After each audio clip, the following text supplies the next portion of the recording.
नमस्कार। कैसे हैं आप सभी? आई होप आप सभी बढ़िया, मस्त और एकदम जबरदस्त होंगे, फुल पावर। चले, कक्षा 10 रसायन विज्ञान, रासायनिक अपक्रिया समीकरण की नेक्स्ट वीडियो में हम लोग बढ़ते हैं, नेक्स्ट टॉपिक पे बढ़ते हैं और बातें करते हैं आगे का। उससे पहले हमको एकदम से हो जाना है कंसंट्रेट,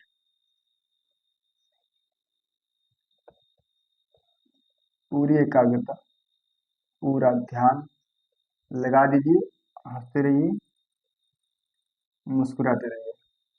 ठीक है, हम लोग पढ़ रहे थे रासायनिक अपक्रियाओं के प्रकार, और रासायनिक अपक्रियाओं के प्रकार हम लोगों ने पढ़ लिए थे चार। नंबर एक था वियोजन अपक्रिया, नंबर दो थी, नंबर एक पे संयोजन पढ़े थे, नंबर दूसरे पे वियोजन पढ़े थे। उसके बाद हमने विस्थापन अपक्रिया पढ़ी, और विस्थापन अपक्रिया के बाद हम लोगों ने जो पढ़े थे वो थी ऊष्माक्षेपी तथा ऊष्माशोषी अपक्रिया। आज जो हम लोग पढ़ने वाले हैं वो पांचवी और आखिरी टाइप की अपक्रिया है, और उस अपक्रिया को बोलते हैं, उस अपक्रिया को बोलते हैं हम लोग ऑक्सीकरण, ऑक्सीकरण तथा अपचयन अपक्रिया। उसको बोलते हैं ऑक्सीकरण तथा अपचयन अभिक्रिया। ठीक, ऑक्सीकरण तथा अपचयन अभिक्रिया आज ये हमारी हेडिंग रहेगी, हेडिंग नंबर 5, ऑक्सीकरण तथा अपचयन अपक्रिया। हम लोग इस अपक्रिया को पढ़ेंगे कि ऑक्सीकरण अपचयन अपक्रिया क्या होती है। इसे हम लोग रेडॉक्स अपक्रिया भी कह देते हैं, और यहाँ पे ब्रैकेट में लिख देता है, इसे हम लोग रेडॉक्स अभिक्रिया भी कह देते हैं, इसे हम लोग कहते हैं रेडॉक्स अभिक्रिया। तो क्या होती है ये ऑक्सीकरण तथा अपचयन अपक्रिया या फिर रेडॉक्स अपक्रिया? अगर हम आपके पास एक एग्जाम्पल लिखें, और उस एग्जाम्पल में हम आपके लिखें यहाँ पे CuO+H2, जब ये अभिक्रिया हो जाती है तो ये क्या करती है कि यहाँ पर होता है Cu, और यहाँ पर ये बन जाता है H2O। एक आपकी ये अभिक्रिया हो गई, और दूसरी अभिक्रिया अगर हम आपके यहाँ पे लिखें तो आपके पास है H2S, और प्लस में आपके पास Cl2। ये अभिक्रिया जब होती है तो ये अभिक्रिया बनाती है S+2HCl। दोनों अभिक्रियाओं में क्या है, पहले उसकी हम लोग चर्चा कर लें, उसके बाद हो जाएगी क्या है ऑक्सीकरण तथा अपचयन अभिक्रिया, उसका पर्दाफाश। ठीक है, तो यहाँ पर क्या हुआ, यहाँ पर अगर देखें तो हमारा कॉपर ऑक्साइड है, CuO है, यहाँ पर देखिए तो CuO है, और ये ऐसे क्या होता है यहाँ पे, जब यहाँ पे ऐसे देखें तो यहाँ पे क्या बचा, यहाँ पे Cu बचा।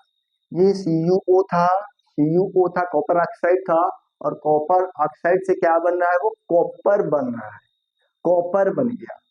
तो कोई तो है जो वहां से निकल चुका है, कोई है जो वहां से निकल गया है। कौन निकल गया? ऑक्सीजन। तो ऑक्सीजन का हो चुका है पृथक्करण, ऑक्सीजन का निकलना, ऑक्सीजन निकल चुका है। ऑक्सीजन का यहाँ पे क्या हो रहा है, यहाँ पे हो रहा है ऑक्सीजन का पृथक्करण। यहाँ पे हो गया ऑक्सीजन का पृथक्करण की कॉपर ऑक्साइड से ऑक्सीजन पृथक्कृत हो गया है, निकल चुका है, और वो कॉपर बना है, कॉपर बचा है। यहाँ पर देखे तो हमारे पास H2 था, ये अगर देखे तो हमारे पास H2 था, हाइड्रोजन था। इसको अगर देखे तो ये यहाँ पर कैसे दिख रहा है, यहाँ से गया वहां पर दिख रहा है H2O, H2O, वहां पर H2O है, तो वहां पर क्या हो रहा है, H2 में ऑक्सीजन जुड़ा हुआ दिख रहा है, ऑक्सीजन का जुड़ना हो रहा है, या फिर ऑक्सीजन का योग लिख सकते हैं हम लोग, ऑक्सीजन का योग हो रहा है। ठीक है, ऊपर वाली अपक्रिया में कॉपर ऑक्साइड से ऑक्सीजन निकल गया, और H2 ने उस ऑक्सीजन को पकड़ लिया। कॉपर ऑक्साइड से ऑक्सीजन निकल रहा है, पृथक्करण हो रहा है, और जबकि H2 में ऑक्सीजन जुड़ रहा है, H2 में ऑक्सीजन का योग हो रहा है। यहाँ पर देखिए क्या होता है, यहाँ पर ये हमारे पास था, यहाँ पर हमारे पास ये था, यहाँ पर हमारे पास ये था H2S, और इस H2S में क्या हुआ, H2S में क्या हुआ, तो वो S ही बचा, सिर्फ और सिर्फ क्या बचा, S बचा। अब यहाँ पर क्या हुआ, यहाँ पर हाइड्रोजन निकल गया, यहाँ पर हाइड्रोजन का पृथक्करण हो गया, यहाँ पर हाइड्रोजन का पृथक्करण हो गया, हाइड्रोजन का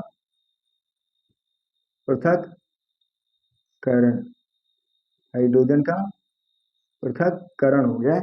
उसके बाद देखिए तो हाइड्रोजन तो कहीं गया होगा, हाइड्रोजन कहीं गया होगा, तो देखिए Cl2 है हमारे पास, और ये Cl2 क्या बन गया जाकर के, Cl2 बन गया जाकर के HCl, Cl2 क्या बन गया, HCl बन गया जाकर के। तो जो Cl2 था अब वो HCl बन गया, मतलब क्लोरीन के साथ H ऐड हो गया, यहाँ पर H का योग हो रहा है, हाइड्रोजन का योग हो रहा है, यहाँ पर हाइड्रोजन का क्या हो रहा है, योग हो रहा है। H2S में हाइड्रोजन सल्फाइड में, हाइड्रोजन सल्फाइड से H का पृथक्करण हो रहा है, तो सिर्फ सल्फर ही बच रहा है। और यहाँ पर क्या हुआ कि Cl2 में जाकर के H जुड़ गया, क्लोरीन में H जुड़ गया, तो वो हाइड्रोजन क्लोराइड बन गया, वो जाकर के हाइड्रोजन क्लोराइड बन चुका है। पहले वाले से हाइड्रोजन का पृथक्करण हुआ है, H2S से हाइड्रोजन का पृथक्करण हुआ है, H2S से हाइड्रोजन का पृथक्करण हुआ है, H बना जाकर के, और जबकि Cl2 में क्लोरीन में H ऐड हुआ जाकर के H का योग हुआ है, ठीक है। यहाँ पर ऑक्सीजन का पृथक्करण हो रहा है, यहाँ पर हाइड्रोजन का पृथक्करण हो रहा है, यहाँ पर ऑक्सीजन का योग हो रहा है और यहाँ पर हाइड्रोजन का योग हो रहा है। आपके पास ये दो अक्रियाएं जो मैंने लिखी हैं उनमें ये खास बात है, ऑक्सीजन कहीं जुड़ रहा है तो कहीं हाइड्रोजन जुड़ रहा है, कहीं ऑक्सीजन निकल रहा है, नहीं, कहीं ऑक्सीजन, हाँ निकल रहा है, कहीं ऑक्सीजन निकल रहा है तो कहीं हाइड्रोजन निकल रहा है, कहीं ऑक्सीजन का पृथक्करण तो कहीं हाइड्रोजन का पृथक्करण, कहीं ऑक्सीजन का योग तो कहीं हाइड्रोजन का योग हो रहा है। ऐसी दो अक्रियाएं मैंने आपके सामने रखी, ठीक है। तो एक यहाँ पे ध्यान दीजिए, एक चीज होती है उपचयन, एक चीज होती है उपचयन, उसी उपचयन को हम लोग ऑक्सीकरण भी कहते हैं, उसी उपचयन को हम लोग ऑक्सीकरण भी कहते हैं। तो चाहे ऑक्सीकरण कह लें और चाहे उपचयन कह लें, बात वही है। एक चीज होती है ऑक्सीकरण, ऑक्सीकरण का तात्पर्य क्या है, ऑक्सीकरण का तात्पर्य क्या है, ऑक्सीकरण का अर्थ ये होता है, ऑक्सीकरण का अर्थ ये होता है कि किसी पदार्थ में पदार्थ में पदार्थ में ऑक्सीजन का योग, ऑक्सीजन का योग, ऑक्सीकरण का मतलब होता है किसी पदार्थ में ऑक्सीजन का योग, ठीक है। या फिर या फिर पदार्थ में हाइड्रोजन का, पदार्थ में हाइड्रोजन का पृथक्करण, हाइड्रोजन का पृथक्करण, ठीक है। अगर पदार्थ में ऑक्सीजन का योग हो रहा है, अगर पदार्थ में ऑक्सीजन का योग हो रहा है, पदार्थ में ऑक्सीजन का योग क्या कहलाता है, ऑक्सीकरण। या फिर पदार्थ में हाइड्रोजन का पृथक्करण, पदार्थ से हाइड्रोजन का पृथक्करण, पदार्थ से हाइड्रोजन का पृथक्करण क्या कहलाता है, ऑक्सीकरण। पदार्थ में ऑक्सीजन का योग ऑक्सीकरण कहलाता है, या उपचयन जो भी बोले, ऑक्सीकरण कहलाता है, ऑक्सीकरण कहलाता है, ठीक है। या फिर आप ये भी बोल सकते हैं कि पदार्थ से हाइड्रोजन का पृथक्करण ऑक्सीकरण कहलाता है,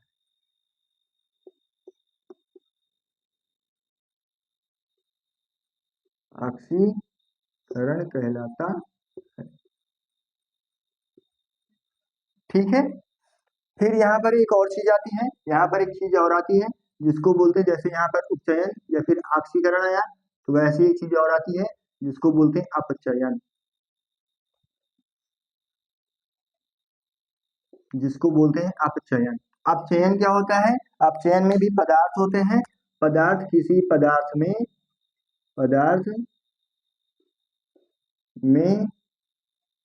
अगर हाइड्रोजन जुड़ जाए, हाइड्रोजन का योग, हाइड्रोजन का योग क्या कहलाता है, हाइड्रोजन का योग, पदार्थ में हाइड्रोजन का योग अपचयन कहलाता है, अपचयन कहलाता है, ठीक है।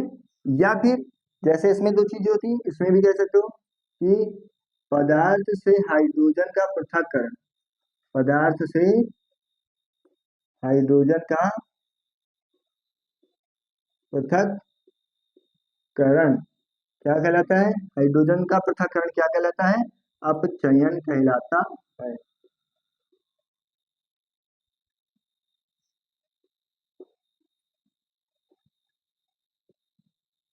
अपचयन कहलाता है। पदार्थ में हाइड्रोजन का जब योग होता है तो अपचयन कहलाता है, या पदार्थ से जब हाइड्रोजन का पृथक्करण होता है तो उसे अपचयन कहता है। पदार्थ में ऑक्सीजन का अगर योग होता है, और एक गलती हो गई हमसे, यहाँ पे पदार्थ में ऑक्सीजन का योग तो वो ऑक्सीकरण कहलाता है, और पदार्थ से हाइड्रोजन का पृथक्करण तो वो क्या कहलाता है, ऑक्सीकरण कहलाता है। वैसे ही पदार्थ में हाइड्रोजन का योग तो अपचयन कहलाता है, और पदार्थ से ऑक्सीजन का पृथक्करण, पदार्थ से ऑक्सीजन का जब पृथक्करण होता है तो वो अपचयन कहलाता है। अगर पदार्थ में ऑक्सीजन जुड़ रहा है तो ऑक्सीकरण, लेकिन अगर ऑक्सीजन निकल रहा है तो वो अपचयन। अगर पदार्थ से हाइड्रोजन निकल रहा है तो वो ऑक्सीकरण, और अगर पदार्थ में हाइड्रोजन जुड़ रहा है तो वो अपचयन है। अब अगर इन दोनों चीजों को हम देख चुके हैं, इन दोनों चीजों को अगर हम देख चुके हैं और इन्हें समझ चुके हैं कि पदार्थ में ऑक्सीजन का जुड़ना या किसी पदार्थ में ऑक्सीजन का योग होना ऑक्सीकरण कहलाता है या उपचयन कहलाता है, और उसी पदार्थ या फिर किसी पदार्थ से हाइड्रोजन का निकलना उपचयन या फिर ऑक्सीकरण कहलाता है। और अगर किसी पदार्थ में ऑक्सीजन क्या हो रहा है, ऑक्सीजन निकल रहा है, उसका पृथक्करण हो रहा है तो वो अपचयन है। लेकिन अगर हाइड्रोजन का योग हो रहा है तो वो तब भी वो अपचयन है। ठीक है, तो एक बार मैं फिर से रिपीट कर देता हूँ, यहाँ पर भूल भटक हो जाती है, कंफ्यूजन वाले टर्म है तो थोड़ा सा कंफ्यूज नहीं होना है, शांत भाव से। उपचयन या ऑक्सीकरण दोनों एक ही चीजें हैं। क्या होती है उपचयन, अगर किसी पदार्थ में ऑक्सीजन जुड़ रहा है और हाइड्रोजन निकल रहा है, या तो ऑक्सीजन जुड़े तब भी उपचयन या ऑक्सीकरण है, या हाइड्रोजन निकले तब भी ऑक्सीकरण या उपचयन ही है। ठीक है, और क्या होता है हमारा अपचयन, अपचयन में क्या होता है, ऑक्सीजन निकले, ऑक्सीजन का पृथक्करण हो, ऑक्सीजन का पृथक्करण हो, लेकिन हाइड्रोजन का योग हो, सेम अपोजिट। तो अगर हाइड्रोजन का योग हो रहा है और ऑक्सीजन का पृथक्करण हो रहा है तो वो क्या होती है हमारी, वो होती है अपचयन अभिक्रिया। ठीक है, यहाँ पे ऑक्सीकरण अभिक्रिया और अपचयन अभिक्रिया। अब यहाँ पर देख लीजिए, यहाँ पर कॉपर ऑक्साइड में ऑक्सीजन का क्या हो रहा है, पृथक्करण। कॉपर ऑक्साइड में ऑक्सीजन का क्या हो रहा है, पृथक्करण। कॉपर ऑक्साइड में ऑक्सीजन का क्या हो रहा है, पृथक्करण हो रहा है, उसने निकाल दिया, CuO से Cu बना दिया, पृथक्करण हो रहा है। जबकि H2 में क्या हो रहा है, ऑक्सीजन का योग हो रहा है। H2 में क्या हो रहा है, ऑक्सीजन का योग हो रहा है। H2 में क्या हो रहा है, ऑक्सीजन का योग हो रहा है। H2 में क्या हो रहा है, ऑक्सीजन का योग हो रहा है। तो जब ऑक्सीजन का यहाँ पे पृथक्करण हो रहा है, जब ऑक्सीजन का पृथक्करण हो रहा है तो ऑक्सीजन का पृथक्करण किसमें होता है, अपचयन में होता है। इसका मतलब यहाँ पे क्या हो रहा है, यहाँ पे हो रहा है अपचयन, यहाँ पे हो रहा है अपचयन। ठीक है, यहाँ पे अपचयन हो रहा है। उसके बाद यहाँ पे क्या हो रहा है, ऑक्सीजन का योग। तो ऑक्सीजन का योग कहाँ होता है, ऑक्सीजन का योग होता है ऑक्सीकरण में। तो यहाँ पे क्या हो रहा है, यहाँ पे उपचयन हो रहा है या फिर ऑक्सीकरण हो रहा है, जो भी याद रख ले। ठीक है, यहाँ पे हो रहा है ऑक्सीकरण, यहाँ पे ऑक्सीकरण हो गया। यहाँ पर आकर के देखें हाइड्रोजन का पृथक्करण, तो हाइड्रोजन का पृथक्करण यहाँ पे होता है, हाइड्रोजन का पृथक्करण हो रहा है, इसका मतलब क्या है, वो ऑक्सीकरण है। यहाँ पे क्या हो रहा है, हाइड्रोजन का पृथक्करण हो रहा है, तो ये ऑक्सीकरण है, ये ऑक्सीकरण है। और यहाँ पर हाइड्रोजन का क्या हो रहा है, हाइड्रोजन का योग हो रहा है। तो हाइड्रोजन का योग कहाँ पे होता है, अपचयन में होता है। तो ये हो गया अपचयन, ये हो गया अपचयन, ये हो गया अपचयन, ये क्या हो गया, अपचयन। अब बात समझ में आई, ये क्यों समझाया गया था, ऑक्सीजन का पृथक्करण अपचयन, ऑक्सीजन का योग ऑक्सीकरण, हाइड्रोजन का पृथक्करण ऑक्सीकरण, और हाइड्रोजन का जो योग होता है वो अपचयन होता है। ठीक है, समझ में आ गई होगी बात। तो यहाँ पर देख लें, यहाँ पर अपचयन और यहाँ पर ऑक्सीकरण, अपचयन, यहाँ पर अपचयन और यहाँ पर ऑक्सीकरण हो रहा है, यहाँ पर ऑक्सीकरण हो रहा है और यहाँ पर अपचयन हो रहा है। जब किसी रासायनिक अपक्रिया में अपचयन तथा ऑक्सीकरण या ऑक्सीकरण तथा अपचयन, जब किसी रासायनिक अपक्रिया में ऑक्सीकरण तथा अपचयन एक साथ होता है तो उन्हें ऑक्सीकरण तथा अपचयन अपक्रिया या रेडॉक्स अपक्रिया कहते हैं।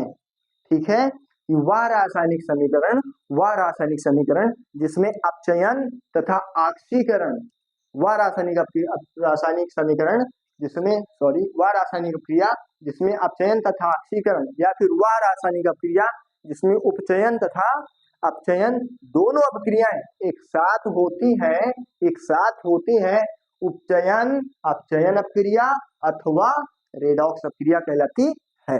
ठीक है, समझ में आ गया होगा। तो यहाँ पर देखें अपचयन और ऑक्सीकरण दोनों हो रहे हैं, इसमें भी दोनों हो रहे हैं और इसमें भी देख लें तो ऑक्सीकरण और अपचयन दोनों हो रहे हैं। तो रासायनिक अपक्रिया जिसमें ऑक्सीकरण तथा अपचयन दोनों होते हैं, ऑक्सीकरण अपचयन अपक्रियाएं कहलाती हैं या रेडॉक्स अपक्रिया कहलाती है। ठीक है, तो यहाँ पर लिख दे रहे हैं वह रासायनिक समीकरण वह रासायनिक समीकरण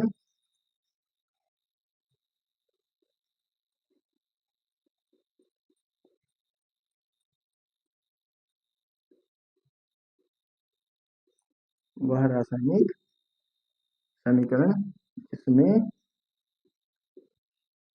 वह रासायनिक समीकरण जिसमें वह रासायनिक समीकरण जिसमें ऑक्सीकरण तथा अपचयन ऑक्सीकरण तथा अपचयन ऑक्सीकरण तथा अपचयन दोनों एक साथ होते हैं, दोनों एक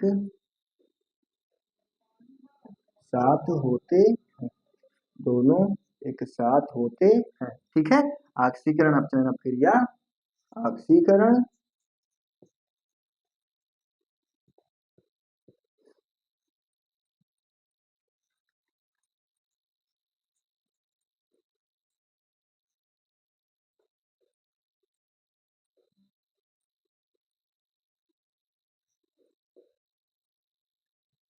ऑक्सीकरण अपचयन अपक्रिया अथवा रेडॉक्स अपक्रिया कहलाती है।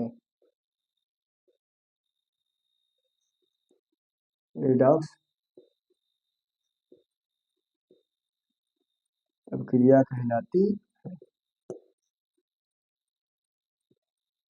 ठीक है, इसको कहते हैं रेडॉक्स अपक्रिया कि वह रासायनिक अपक्रिया जिसमें ऑक्सीकरण भी हो रहा हो और अपचयन भी हो रहा हो, ऑक्सीकरण भी हो रहा है अपचयन भी हो रहा है, दोनों साथ साथ हो रही हो तो उसे ऑक्सीकरण अपचयन अपक्रिया अथवा रेडॉक्स अपक्रिया कहते हैं। आई होप आपके लेक्चर समझ में आया होगा, पसंद आया होगा। धन्यवाद, जय हिंद।